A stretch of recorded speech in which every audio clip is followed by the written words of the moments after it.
Yes, my name's Nikki. I'm a foundation year one doctor. I started working as a doctor literally a couple of months ago.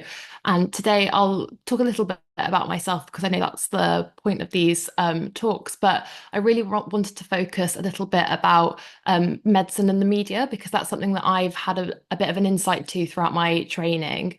And I think there's a lot of value in having a bit more understanding about it. I don't think it's something we talk about nearly enough. And especially for those of you who are considering applying to medical school, I remember we were always encouraged to know about the kind of health headlines in the news and make sure we were able to talk about them at interview or things like that. So I think it's really important to have an understanding of context to be able to do so well. So just briefly a little bit about me. As I said, I am a doctor. I've just started working as a foundation year one doctor. I'm on the academic track. So I guess I'm an academic foundation doctor, which means that one of my six jobs as a foundation doctor includes kind of protected time for research. So it's predominantly, I'll spend 4 months doing the majority of a research job, with applications to which are changing every year. So I won't dwell on that too much. But that pretty much comes off the back of a lot of the other things I've done throughout my time at medical school, which is kind of the top row of photos here. Um, I've actually been really, really lucky to have the opportunity to do lots of things that I would say are parallel to medicine. So they've always been kind of linking back to health or medicine in some way. But I've done a fair bit of health journalism, podcasting, and writing. So I guess this all kind of started. If you'd asked me at the beginning of my medical school career, I was dead set that I wanted to do psychiatry. And while I still really, really enjoy psychiatry, and it's still a big contender for me, I'm actually finding myself enjoying other medical specialties a lot more than I anticipated. But by having one specialty or kind of area of interest, I started to really go into kind of a bit more of an academic world. So in my second year at medical school, I worked at the International Congress for the Royal College of Psychiatrists, running their social media. And one thing I would say for any medical students is if there's any specialty you're remotely interested in, any conference that looks interesting to you, they often have roles for medical students as volunteers, which means you can get free entry into conferences and experience kind of working with some of the people higher up in the colleges or running those conferences. So I would say off the back of that, I started to form connections with different people within the field and start working on different projects. Um, I would say after that, in my third year of medical school, I started doing a little bit of health writing. So I worked for a blog that used to summarize research papers in a kind of 800 word format. So you would read the paper, and then you would provide a smaller, more bite-sized kind of piece for people to read instead of going through a whole longer academic paper. So that was a bit of my kind of health writing background. And with all of that in mind, I was then able to apply for the job that I did at the BMJ, which I did between my third and my fourth years of medical school. So that was the editorial scholar role, which meant I took a full year out from medical school. And it was a paid role where essentially I ran the student BMJ, and everything that comes with that. So you are in charge of editing all of the content that's for students, written by students, or about students. But a huge part of that role is the BMJ Sharp Scratch podcast, a podcast that we do for medical students and junior doctors. But actually, I think a lot of our listenership is people kind of in their last years of school or grads from other degrees who are considering applying to medical school. The concept of the podcast is all about the things that you need to know to be a good doctor that you don't get taught at medical school. So it's all about the hidden curriculum. I always kind of describe it as the bits of advice that you'd probably get from having friends in the year above you at medical school or your colleagues who are a couple of years your senior. So the second picture on the right at the top there is some of the Sharp Scratch podcast team. Now, my year at the BMJ was particularly unique because it coincided with the height of the COVID pandemic. So I actually worked completely remotely for the majority of my year. And whilst that had its own challenges, it also meant that it was the year that the health news probably mattered the most. And our kind of journalism team who are normally about 7 or 8 people, were breaking the same stories as the big media giants like the BBC, the Guardian. We were going to the same press conferences and breaking the kind of same stories. So my role as the editorial scholar, there's also a similar role for a doctor in training, the editorial registrar. So two fully clinical people who come out for 1 year and work at the BMJ, kind of as a way of making sure they've got people who are still on the shop floor and very freshly clinical working in their editorial team. But they're both training posts, really, so that you could come back in the future and work in one of their senior editorial roles. So both myself and the editorial registrar were trained in a lot of kind of journalism that year, and sent off into different press conferences for COVID. And it was a really, really unique experience. I was working with and meeting and speaking to every day the same people that would appear on the news in the evenings. So that was kind of my crash course in journalism. And after that, I even did part of my medical elective working with Channel 4 News's health and social care team, and went back and worked with them in some of my summer holidays in medical school. Now, working as a doctor, I obviously have a lot less free time, but I am trying really hard to continue working freelance in all of those things. So I still do a fair bit of writing for the BMJ. I appear on the podcasts every now and then. I've been working on a mini series of podcasts recently aimed at foundation doctors about applying to specialty training. So there's still ways to kind of integrate both. And for me, it's been a really unique experience. I think it gives me a different perspective when I am clinical and on the wards. I've always been more of a big picture kind of person than a detail oriented person. While I find things like surgery really interesting, I know that I would never be a surgeon myself. I'm not someone who's particularly artistic or good with my hands, but I'm quite good at looking at things from a bigger picture. So I think that kind of public health communication side of things really kind of draws me back in. So, one of the things I wanted to think about today is kind of making sure we all have a bit of an understanding about the power of health communication and how different parties, so healthcare professionals, patients themselves, journalists, media outlets, pharmaceutical companies, can almost kind of gain or lose authority through the media.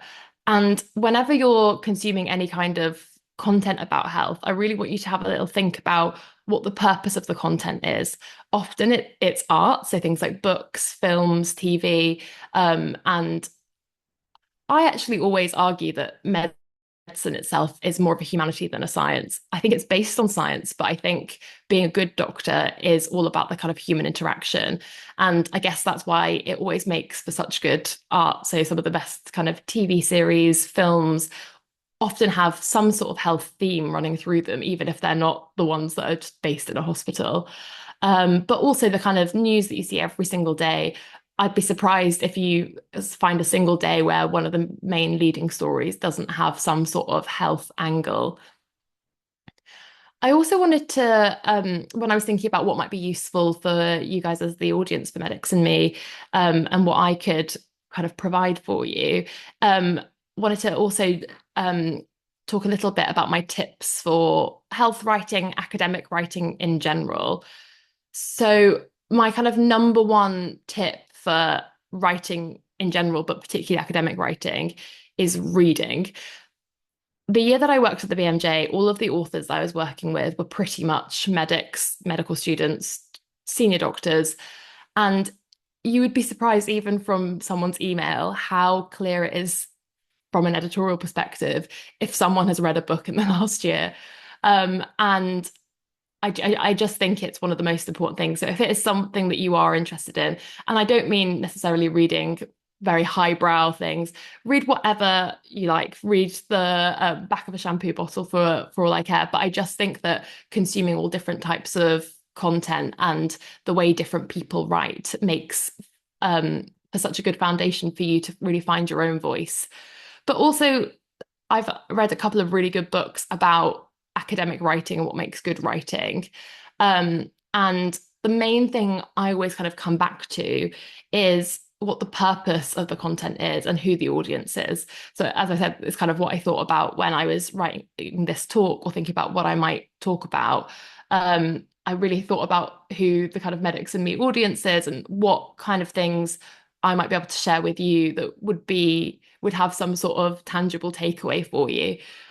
So Chris Whitty, who was our chief medical officer, wrote a really great paper. It's quite old now, but about what makes academic papers or research, I guess, useful for health policy. So at what point does research like it does at what point does research have strong enough evidence that it should change the way we practice or change the way our kind of bodies are? The other quote I've put on here is from Steven Pinker's Sense of Style, which is a book about writing academically. And this is all about the kind of curse of knowledge. So often, I think this is the trap that medics tend to fall into, and a lot of kind of academic students fall into. And it's thinking that academic writing needs to sound really difficult, really complicated, because it's about something that's awfully clever. Actually, I think the best writers take a really complex concept and make it feel really easy and simple for the reader to understand. So when we were editing, if you have to read a sentence twice in order to understand what it means, it perhaps is not the best written sentence. So when you're writing essays, when you're writing papers, don't try and I think the worst trap you can fall into is kind of sitting there with a thesaurus to try and use longer words. Actually, some of the smartest people I know write so plainly and make something feel really make the content feel approachable to the reader. And obviously that varies based on who the reader is, but I think it's a really important thing to keep in mind when you are writing.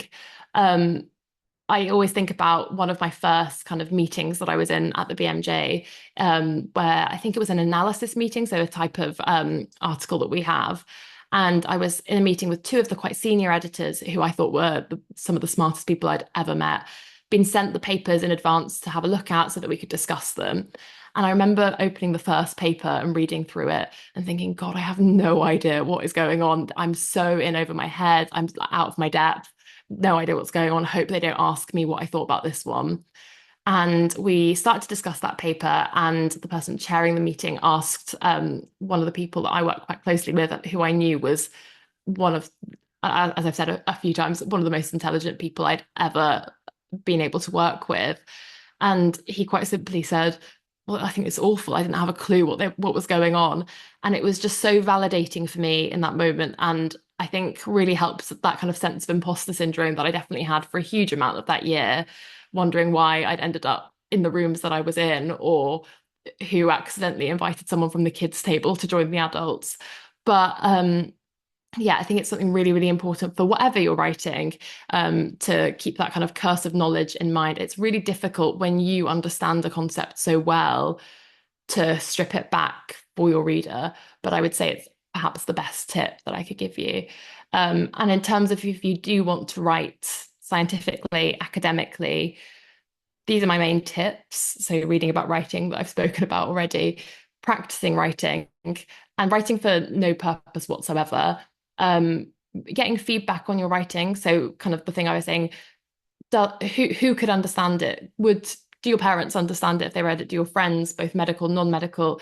That gives you a better understanding of your audiences and how you might vary things that you write based on them. And here in the blue are some of my recommendations for things you might want to read if this is something that interests you. So the next part of my talk, I was going to go back to the media kind of concept and news stories. And this was kind of inspired by the time that I spent at Channel 4 News. So originally this was part of my elective. I just felt like after my year at the BMJ, I'd had such an amazing insight into health journalism, but the entirety of my training had been in kind of exclusively in written form content, but also in podcasting. What I knew nothing about at that point was visual or TV media. So I thought I've got one more chance to take some kind of unpaid work, and reached out to Channel 4 News because as part of my role at the BMJ, I was watching every single news channel every single night just to see how they covered content. It was really interesting because I'd often been in those same press conferences which were often webinars, but to see kind of how every single channel would take the same content and spin it ever so slightly differently. Actually, when I was at Channel 4 News, one of the first days I was there, we went to the infected blood inquiry and got to see John Major, one of our old prime ministers, give evidence about the infected blood inquiry. And we were sat in a row with our team, the BBC health editor was there, the ITV one was there. So all people that you would probably all recognize if you saw recognize their faces. And we were all there, and there was a comment that John Major made about it all being an unfortunate accident or something along those lines that got a gasp in the room. And it was really clear in that moment that that was going to be the clip that was going to be used all throughout all of the channels that evening. So then we went away, put our piece together, kind of a 4 or 5 minute segment, as the news pieces are. And all of the news channels are on at slightly different times. So some of them are on at 6, some 7, 8 o'clock, etc. And while we were waiting for our news to go live, myself and Victoria McDonald, the health and social care editor, who was kind of my supervisor for this block, I suppose, sat and watched all of the different ways it was covered. And the exact same clip, the exact same story had an ever so slightly different spin on every single news channel, which I thought was so interesting because the content or the information is the exact same, but their audiences are different and the purposes of each of those media outlets are different. And I think it's really important to consider that in terms of kind of the biases or the angles that people take. Nothing was a lie, nothing was incorrect, but still the kind of take home message or the way you felt after watching that 4 or 5 minute piece was different from every single channel.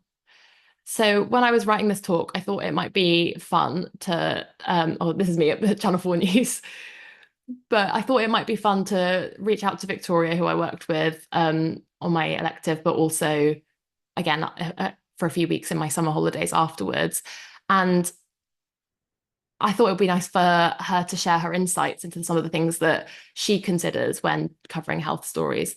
So you'll have to let me know if the audio on this is working. If not, I'll get the voice note up on my phone and put it to my mic. But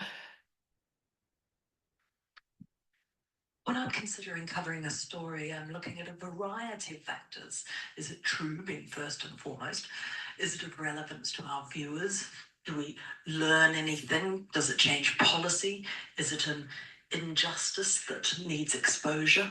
I could go on, but I always say it also needs to pass the chat over the fence to your neighbour test. That is, you have 30 seconds at most to explain it and why it's important before your neighbour gets bored.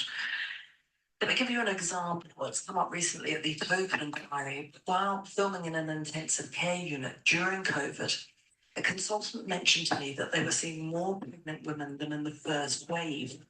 When I investigated this, we found that pregnant women were being impacted, ending up in intensive care, losing their babies or dying themselves, or being left seriously ill.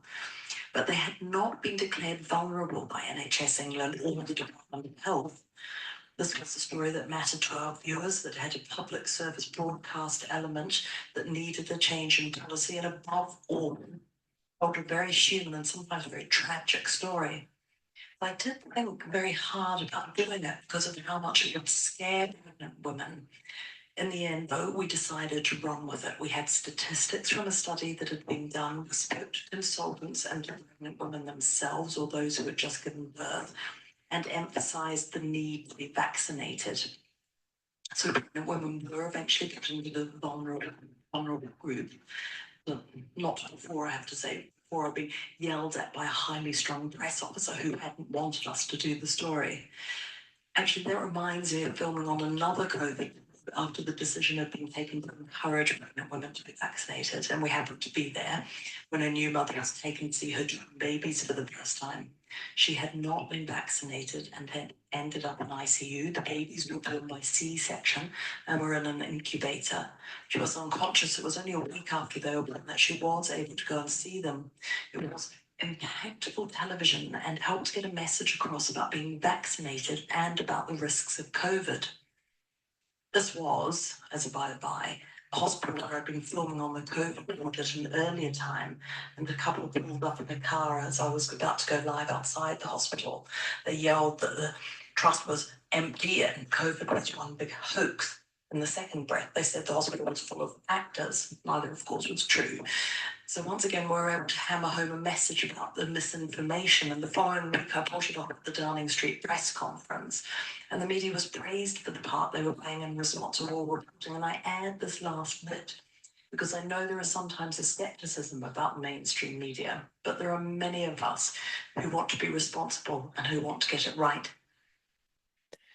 So I think that really captures one of the reasons that when I was organising my elective, having watched all of the different kind of health coverages during COVID, I reached out to Victoria and Channel 4 News because for me, I felt as though they covered the health stories the best.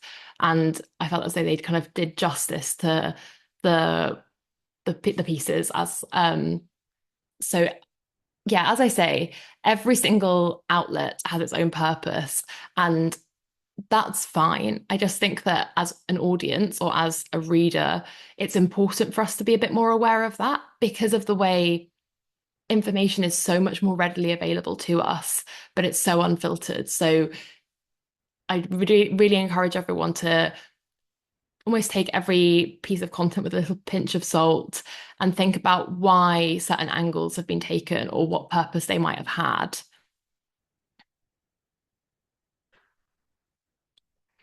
So the next thing I wanted to briefly mention along this same kind of vein is so the BMJ every Christmas has one Christmas issue, which is not a novelty or a joke issue. It still has very kind of solid research and things in it, but some of it's a bit kind of tongue in cheek. So a couple of years ago, there was a research paper in the BMJ Christmas issue that showed and kind of concluded that when parachutes are used to essentially the paper was about jumping out of planes and using parachutes, and it concluded that use of parachutes didn't improve outcomes or reduce deaths for people jumping out of planes, which sounds ridiculous, but it's a real good kind of representation of how media representations can shape your kind of health behavior or your kind of risk perceptions. And it's a bit of satire, but it shows that so the authors kind of argued that the top line results of a randomized control trial or any research paper for that matter often kind of fail to reveal the full story. So when you look at the conclusions, the kind of first line of this conclusion section is that parachute use did not reduce death or major traumatic injury.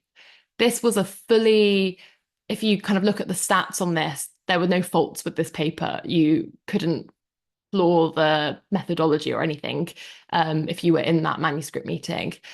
However, the kind of twist of it is the trial itself only enrolled participants on a stationary aircraft that was parked on the ground. That, if you imagine how media picks up headlines or stories from research papers, I think this is a really, really good example of how they emit information, or they can emit information to make the story more interesting, to make it more scaremongering, to make it fit whatever purpose, as I say, it's trying to serve. So that was the conclusion of the paper, but actually when you went and read the methodology, it showed that it was quite misleading. So as I say, it was the purpose of this piece in the BMJ, and they did an opinion piece that went alongside it, was to kind of illustrate, as it says here, the perils of interpreting trials outside of context. And throughout medical school, we're always taught kind of how to interpret research or how to interpret evidence. But it's really important to note that the general public are not, and why would they be? But health is something that is really important to everyone. So health stories can really impact the way patients behave, things that they've read. As soon as there's a panorama documentary about menopause, there's an influx of phone calls into GP surgeries, people wanting to stop their current treatments, things like that. I'm sure there has recently been some sort of documentary or something about sepsis, because over the past couple of weeks, so many patients I've noticed are really, really worried about getting sepsis or when they've got an infection or what the difference is. I've had far more questions about that recently, and I'm sure there must be some sort of TV program, news piece, something that's gone out because it's been a really weird increase that I've noticed. And and rightly so, you can completely understand why people would be kind of triggered by media headlines, especially from sources that you would trust. And it's not to say that perhaps there's no kind of malicious intent. You just have to understand that these outlets are there to serve a purpose. Their businesses, their companies, journals are the same, magazines are the same, newspapers are the same. They need clicks, they need people to open the stories, they need people to watch, views, all of that. And that is far, far easier with kind of inflammatory headlines, which are quite easy to pick out of research papers. Um, if you omit certain details, you can really, really easily change the meaning or mislead it. And actually, when I did a lot of my journalism training, it's something that you're kind of taught to do, to kind of spin different angles on things. And it's a skill to be able to do it, but I do think it's really, really important for us to be able to understand it, especially as I say, with the kind of amount of information, the amount of content that's at our fingertips. I think that skill in interpretation and that caution with it is also really important. So, say if you were in a medical school interview and you were bringing a story that you'd seen in the news, I think it would be really impressive if a candidate was able to consider the angles on this, or why was it spun like this? What purpose would that have? How might this impact different people? Why is that important? Could the impact be different if it was worded differently? If you consider things like that, and there's often no real right or wrong answer to those questions, I just think it's important to raise them. So I think the final thing, if I'm not mistaken, that I wanted to mention, or like a kind of reflection that I had, is again a similar example, but of information that can, again, this goes back to how patients behave and kind of risk perception behaviors within communities, based on information they're given. So there was a paper that came out around the time of the vaccine rollout about the risk of myocarditis and pericarditis with the vaccine. This paper actually was submitted to the BMJ, and I was in one of the manuscript meetings when we were analysing this and considering whether or not this paper was strong enough to be published in the BMJ. And it was quite a heated meeting because the statisticians felt quite strongly that if this paper was about anything else, we wouldn't even be having this conversation because it just wasn't, the evidence wasn't strong enough. It wasn't to a level that we would want, we would consider publishing. But the kind of weight of the information, if this was true, the kind of scale of the vaccine rollout, like is it kind of, is it in the public's best interest for this information to be more widely known? But there's such danger with kind of spreading information that then we can't monitor how people interpret that and things like that. And actually, even though we ended up rejecting this paper, it did end up being published in The Lancet, which is another one of the major kind of big four medical journals, and caused a huge storm in the media, huge amounts of controversy. I will say, even if a study shows that a vaccine increases the risk of something, normally, and in this case, actually having that disease or actually getting COVID increases the risk of having myocarditis or pericarditis far more than the vaccine. It's just, it's a risk and benefit thing, isn't it? So if you have the vaccine, you slightly increase the risk. If you had COVID, you would increase the risk even more. I guess there's an argument in saying, well, maybe I won't get COVID, but these are all kind of nuances that we're taught to weigh up, and the odds of those things happening and the potential risks and potential benefits. But as I say, the general public aren't. So it's really, really important that we're cautious about not only the information that we're sharing, but also how we share that information, because there's obviously a lot of skepticism about vaccinations. There's a lot of anti-vax conspiracies and things, which really plays on very vulnerable people and their fears are often rooted in very, very valid concerns. But yeah, I think it's really, really important to be careful and consider those kind of things as well. So I thought that was another interesting reflection about health in the media. So my kind of final takeaways from this talk and things that I hope that I've given you a bit of an introduction on is a little bit of a better understanding on the role the media can play in public health, health perceptions, and in turn on health outcomes. I've mentioned a little bit about how we even see in clinical practice, like the direct impact of these things day to day. I hope that you feel as though you might have a little bit of an improved understanding on biases and misinformation and give you a little bit of a starting point for interpretation of information or all of the content that we're kind of so saturated with. It's impossible to be perfect at interpreting information, but I think it's it's important to have different tools for doing so. So the more kind of questions you can raise about content or information that you've got, the more critically you can think about pieces of media, the better.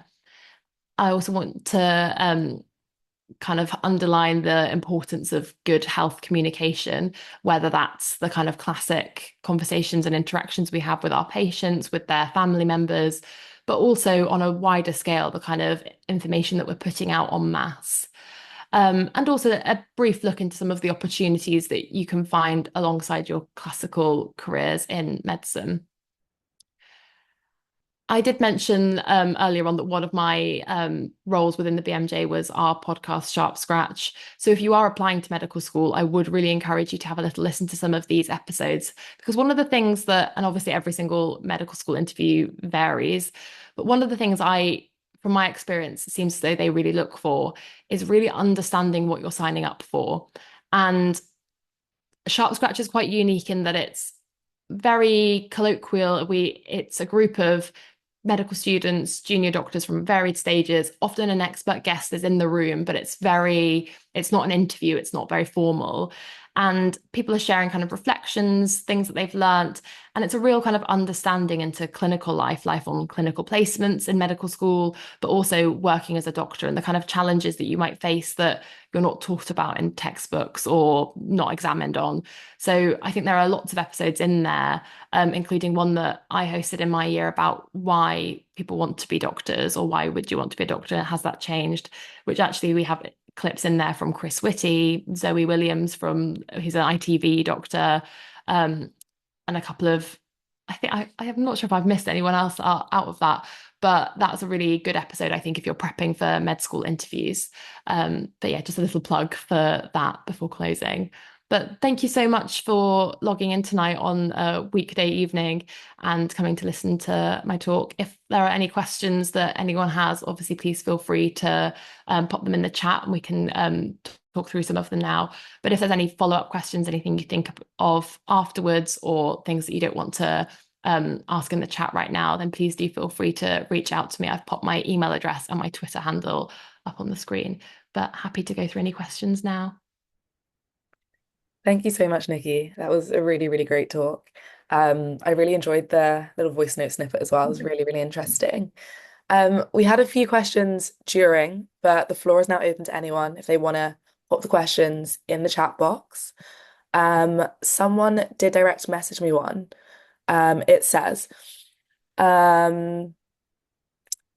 were asking for just any advice on how to merge health journalism while studying during a medical degree. Do you have any specific tips on how they could do the same whilst they're still in medical school? So I would say take all of the opportunities that you find to write. I found throughout medical school, and I'm careful about the way I'm wording this because I know that the kind of systems change literally every year. But throughout my time at medical school, and it did change for us graduating, there was a point system for getting your foundation jobs where publications counted for points towards your application. They no longer do. They may do by the time some of you are at that stage. It may come back around because, as I say, they change it every year. But there was a real kind of competitive point hunting nature around getting publications. And you would only get points often if they were PubMed indexed publications, so you got a PubMed ID. So often I remember when I was writing for that blog, for example, a lot of my friends would say, why are you wasting your time? Those aren't PubMed indexed publications. Like, why are you, what's the point? And I would really say, kind of follow the things that you're interested in and seek those opportunities out rather than trying to jump through the hoops because the goalposts change. And actually, once you're working on projects that you're interested in, there's ways to mold those into getting the most out of them and making those fit the kind of hoops that they want you to jump through. So, for example, I would not have been in a position where I would have been able to apply for the job that I did had I not been writing for that blog, had I not been working on various projects within the field of psychiatry. And I stumbled across those out of kind of genuine interest. As I say, I've always been someone who was interested in writing. I did kind of essay-based subjects through to A level. All my friends kind of joke why I'm not doing a humanities or essay-based subject because I I like sciences to an extent, but they were never my favorite subjects at school.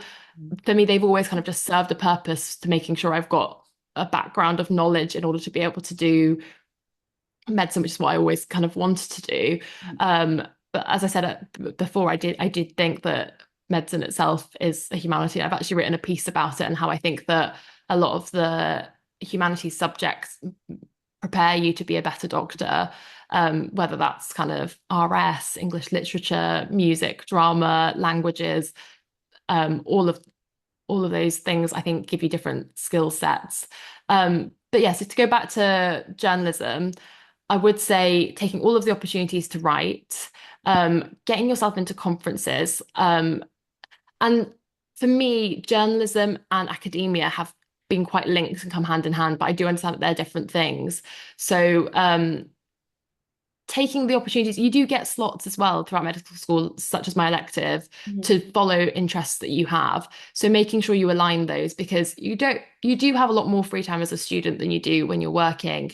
But I mean, I ended up taking a full year out. So letting kind of yourself be led by those opportunities because I didn't even know the job that I did existed until 2 days before the application deadline when I found the job description because I'd been sent it by someone who I'd worked with before. Um, and I kind of put everything on hold for those 2 days, wrote all of the pieces and things that they wanted, all the article plans for the application. It was never in my plan to take that year out. So I think there is real benefit in not being too set on a path that you think and being open-minded to kind of the opportunities as they find you. I would also say, and goes broader than just kind of journalism, just asking and reaching out to people. The worst thing people can say is either no or just blank you and never respond to your emails, which will happen. That's fine. I got the Channel 4 news elective by messaging Victoria on LinkedIn. I already had her on LinkedIn, but I think I had a lot of mutuals with her through the BMJ things. Sure.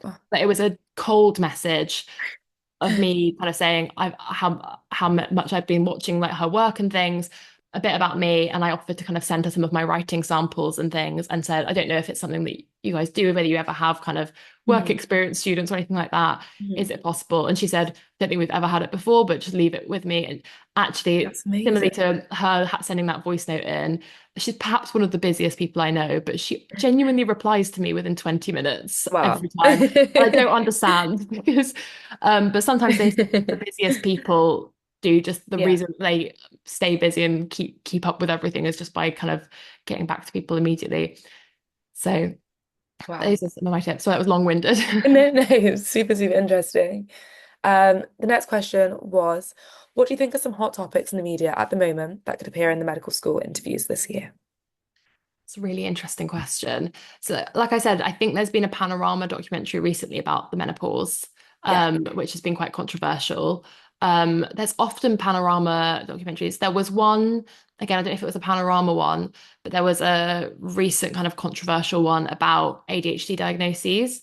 I think I remember seeing that. Yeah. I think they had kind of people go undercover and tick boxes to see whether privately anyone could kind of get an ADHD diagnosis. It was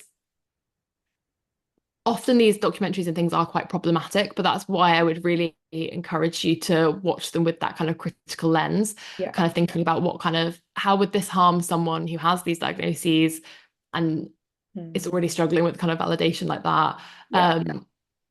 And if they were watching it. Another topic that I think is very possible is things around the junior doctor strikes and pay restoration, things like that, especially if they're trying to test people about kind of commitment to the Yeah. specialty. Do you know what you're really signing up to? Yeah. Um, how much do you understand about the kind of industrial action and why people have gone on strike?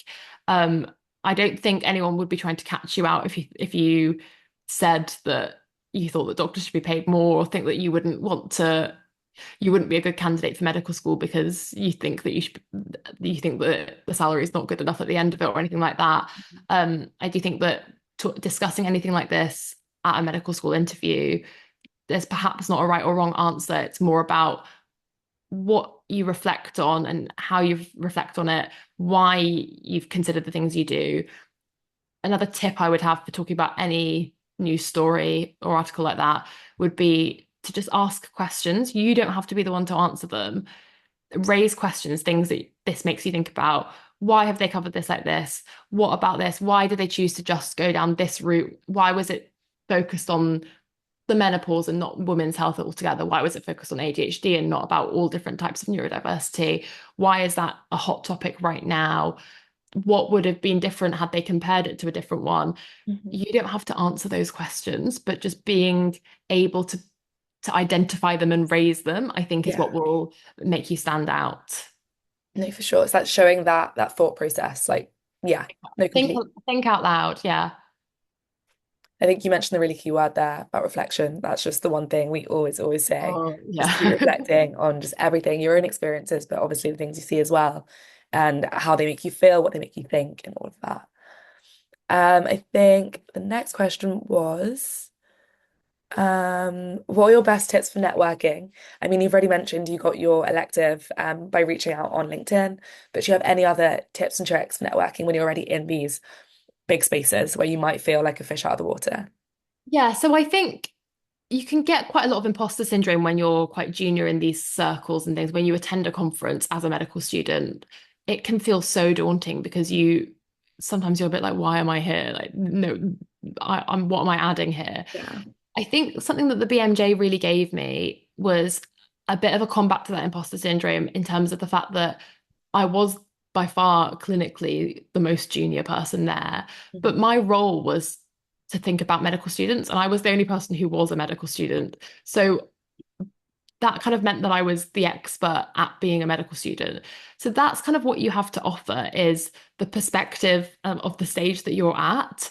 So no one, if you're kind of talking to a professor, a consultant at a conference, it can feel a little bit like, why would they want to talk to me? Like, I'm just a random student. But for them, it might be really interesting to hear about your perspective as a student on what they're working on or things like that. So just think little bit about why what you have to offer is unique, because I promise you it is. I promise you everyone has them. And don't be disheartened when people are not as receptive to that. Just keep trying again. Because if people aren't receptive to kind of small talk at a conference or you wanting to discuss something or whether that's kind of your poster that you're presenting or their work or if you've attended a talk and you ask a question at the end, then that's perhaps not someone that would have been a good mentor or supervisor to you in the long run anyway. So Mhm. it's not your kind of loss or any kind of reflection on you. Um, Often there are people who are really, really great mentors and supervisors at these kind of events. And I think, as I said, the key is finding a way to get your foot in the door to some of those events, because I know there can be huge kind of financial barriers. Yes. You often have to travel to these conferences, but a lot of the Royal Colleges, a lot of the kind of charities, societies will have ways that you can get funds or scholarships or places on these conferences for students or for people who are interested in medicine. So making sure you make the most of those kind of opportunities, or even, as I say, I'm a big fan of a cold email or a cold message. someone might ignore you, they might say no, but they might say yes. Yeah. So if it takes you 2 minutes to write an email, reach out to one of the Royal Colleges of the conference that you want to go to.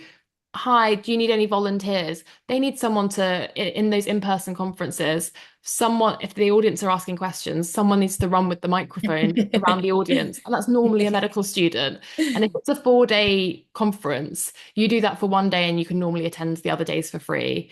And then you might be able to, you're often medical schools and things have a budget for travel and things. Yeah. So if you could, you can then use that for your kind of train, things like that. So I would say your first hurdle is kind of getting into those rooms. And then it's, if you're the person running around with the microphone, people will then remember you and recognize you. You can then go up to the person who asked the question or the person who answered the question at the end, tell them something that you enjoyed about the talk, something that you're currently working on, something you've currently read that you're interested in. Take their email address. Often people put their email addresses on the end of slides, and people like to receive that feedback and just kind of get yourself known and let them know that you're someone, where you're based, what you're interested in. Seniors like having juniors approach them because they are often working on projects and they need the junior people to do the bulk of the admin work, and they then kind of supervise that. That's how academia and projects kind of get done. So yeah, that's my kind of main tip for networking is first step, try and get yourself in the right spaces, in the right rooms, and then just approach people, be polite, be pleasant, and don't worry if people are not as receptive. They're busy. It's not a reflection on you. And perhaps they would have been too busy to be a good mentor anyway, if that's the case. Great advice. We have a very good question here. Did your year out studying medicine ever make you consider whether you wanted a role in the clinical setting eventually, or to build a long-term career in health journalism instead? Definitely, because I enjoyed it so much. But when I was coming to the end of my year, and this may have been exacerbated, I guess, by the fact that it was so much kind of work from home rather than being in the office around other colleagues, the thing I really missed was speaking to patients and that kind of day-to-day clinical life. Now that I'm back in kind of full-time clinical, I really miss sometimes being in those meetings, kind of analyzing things, writing more whenever I get a chance to do that kind of thing. I really savor it. I'm really excited for my academic block next year, where the majority of my time will be on this sort of thing, and I've got a lot of freedom for the projects I want to do. But my hospital makes us still be on one of the on-call rotas, and we get 1 day a week clinical in whatever specialty we want. That's So I really think good. that will be a really interesting time for me to kind of see that balance and kind of start to understand a little bit more about how I might eventually see my career weighing up, because I'm really interested in public health training at the moment, which is majority non-clinical. It's obviously all about clinical things, but you don't day to day see patients and treat them every single day. My biggest qualm with that is that I don't want to lose the clinical side of things. Yeah. But the only kind of dual training you can do with that is with GP. And I love the buzz of being in a hospital more. I find GP a little bit more lonely. And that can really vary based on the GP practice it is. But say if there was a way to combine that with psychiatry or with A&E, I would be really interested in that. So yeah, to answer your question, there have definitely been moments, especially when I went back to medical school and I was sitting my exams and they were multiple choice exams. God, like there were many moments where I was like, I'm just going to go and be a writer again. But whenever I've done one full time, I've missed the other. So it's kind of pending what my balance will eventually look like.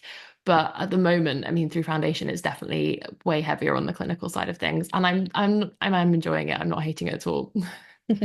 What does your academic block look like? Like, how does it work? Do you sign on to a pre-existing project? Do you come up with your own research project? Kind of, and it's essentially different in every single deanery and every trust. So even some deaneries have it where some of their jobs are not a full block out of your 6 foundation jobs. They're kind of protected time every week. So you kind of get more study days throughout the whole 2 years. Mine is a full block, and mine was, a lot of them are themed when you apply to them. So you kind of know roughly what theme it's in. And that's probably based on like who your supervisor will be. So mine is academic medicine slash public health as my Okay. theme. And I think my public health interest came from that year at the BMJ during COVID, going back into clinical after having that kind of bird's eye view insight into the culture of medicine, meant that I was looking at everything through such a public health perspective. Yeah.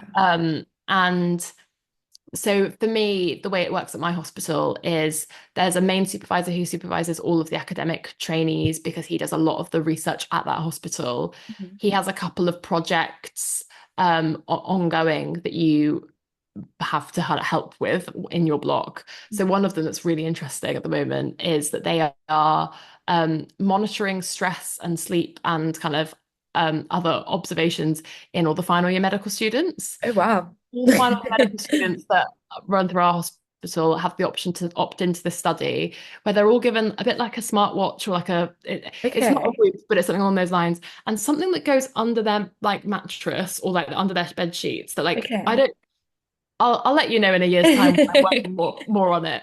But it kind of tracks their sleep, their heart rates, their blood pressure every once in a while. And then they also, alongside it, log their placement hours and when their exams are, when they've been in and things like Okay. that. And it's part of a study about kind of stress in medical students and kind of their health and well-being, which is really, really interesting. But we Really all work on interesting. that. So there's currently one of the current F2s is working on it, and then they'll pass the next Sure. carry on. There's a couple of ongoing projects like that, but then we have one project which is like our baby or whatever that you Uh-huh. can find your own supervisor within the trust based on whatever specialty you're interested in, and either if they've got an ongoing project, join that, or you can perhaps start one yourself. But you do only have, I guess, 2 years to do it, which in the world of academia, Yeah. it's quite a short period of time, especially when you only have 4 months that's dedicated to it. You can Yeah. start, if I'm starting to think about my projects, I don't have one yet, Okay. but perhaps, and my block is my first one of F2. So I really will have a couple of months in F1 where I'm thinking about it, starting to plan for it, 4 months of working on it. And then the last kind of 8 months, I'll be able to tie any loose ends. But they do Okay. really want you to, whatever your personal project is, they want you to produce something by the time you finish your foundation year. So whether that's presenting it at a conference, publishing something, whatever that might look like, they want there to be some sort of output from it. So that's kind of Mhm. the requirements that we have. Also in that block, we do a lot more teaching for medical students, I think. That's really cool. Really, really cool. Especially to have But something as I to say, work towards at the end of the 2 years as well. Must be really definitely. good. But as I say, that really varies with every single trust, every single Mhm. hospital, every deanery runs those jobs differently. And as I say, that the way they recruit them has even changed this year compared to Okay. last year and compared to the year before. So yeah. Yeah. Well, saying thanks for your lovely insights. Just wanted to ask, what do you find most stressful in a clinical environment and how do you manage it? That's a really good question, especially as I feel like I've had quite like a stressful day today. I'm trying to not let that cloud it. I think, okay, I think the way I'd phrase it is there are so many things that are out of your control as the doctor on the shop floor. So many things that are then so frustrating because you see, be that patients being stuck in systems, there's nothing more you can do. There's lots of beds that are patients are kind of waiting for one scan to be done in order to inform the rest of their management. But that scan was requested yesterday. You're calling the radiology department. They're telling you, yeah, you're on the list. No promises it's going to be done today. No, we're not doing anything in that day for that patient, Mhm. but things should be moving so much quicker for them. You can do everything in your power, but sometimes you are completely powerless to move things forward. And that same applies for patients' kind of home and external circumstances. Often, say in mental health, you can be listening to a patient's history Mhm. and all of their kind of social, economic, environmental factors that are impacting them day to day that you actually don't have any power to fix for Yeah. them. You can't get someone their job back. You can't make sure they have a safe home. You can't always take them out of kind of abusive environments. And those things really, really impact people's health, both in terms of mental health, but also physical health. So I would say, I guess it's the things that are the most stressful are when you're quite powerless to help. Because I think, as cliche as it is, and I'm sure we're always told not to use this in our medical school interviews, to be like, oh, I want to do medicine because I want to help people. But Yeah. the reason you're told not to say that in an interview is because that should be kind of assumed. I think that's true of pretty Yeah. much everyone who's Everyone. applying to medical school. So I think that's definitely one of the things that I find the most difficult. And it's the thing that contributes to stress the most, because then it's stressful when you're trying to push for scans to happen, push for discharges, push for whatever it is. But, and I think this comes back to why I always think I'm really passionate about the kind of public health bird's eye view, bigger picture of things. Mhm. At the moment in the NHS, people are working so hard, but I think the really disheartening thing is that our input doesn't really match our output, Yeah. because all of our energy is lost in these systems along the way, these quite broken systems, Yeah. lots of small fixes that have been put in place to try and temporarily make things better. Mhm. And I don't at the moment know what the solution is. I would love to know what the kind of bigger scale solutions are. But at the end of the day, all you can do on your shift is when you arrive is that you listen to your patients, you use your knowledge to the best of your ability, and you make things happen. Mhm. Um, I think it's really difficult to kind of accept when things are out of your power and there's nothing more that you could be doing. Yeah. But yeah. Yeah. A sad, sad reality. But what would you say? Because I guess you haven't spoken about it too much tonight, but I know you said you were interested in psychiatry. Um, I'm quite interested in psychiatry. I haven't had my placement on it just yet in fourth year. But what kind of scares me about it is that I'm scared that whilst the genuine interest is there for like around the topic and around the subject, I'm scared that I won't be able to perhaps handle those stresses.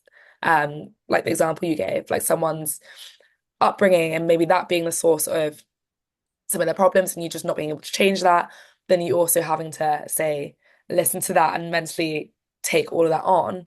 How do you deal with things like that? And also the stresses of the job, but also is psychiatry a thing that you're still considering and interested in, and how are you managing all of that?